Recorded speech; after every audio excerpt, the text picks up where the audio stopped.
nostre lema, diguéssim, és que en aquest moment vital, on totes les capacitats van minvant, l'ànima segueix bategant. I és aquí com volem cultivar l'ànima, saps?, per acompanyar-los en aquest tram. A partir de la música i la dansa generem aquest espai on ells poden connectar amb la vitalitat, amb l'alegria i això, bàsicament fem això. Fa molts anys que ho feu?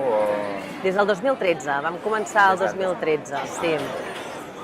I bàsicament el que fem són activitats dirigides a infants i amb risc d'exclusió social. Veiem el tema de gestió d'emocions i transmissió de valors, perquè creiem, també a través d'una experiència personal, saps l'important que és conèixer per encarar la vida i superar les dificultats que hi ha a vegades, no?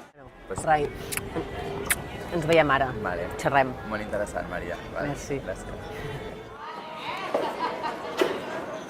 Y somos una entidad cultural que hacemos todo tipo de actividades culturales, entre ellas las más destacadas el baile por sevillana, flamenco, clásico español. Y todo empezó como una aventura y ya este año va a ser 25 años. Nosotros somos el Club Twirling Mataró.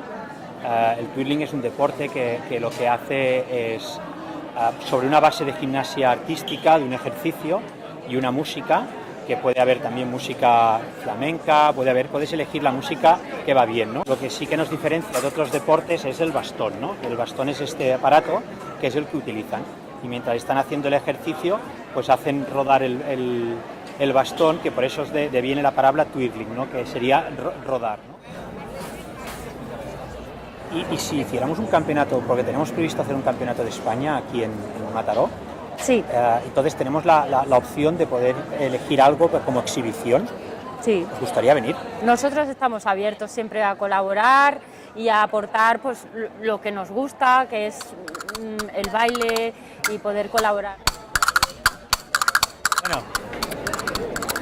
Vinga. A part de donar classes d'àrab als nens i nenes, el nostre gran treball, el que fem és l'oci per les noies i treballar molt el tema de la identitat. Organitzem campaments, organitzem sortides i la gent està encantada i la gent vol participar a la ciutat. I hi ha gent de 14 anys a 80 anys, gent d'homes, tant dones, i és una manera de distreure'ns. A més aportem, el que és la cultura catalana de les tradicions de la Setmana Santa d'aquí. Vinga, ens veiem, eh? Molt bé, encantada.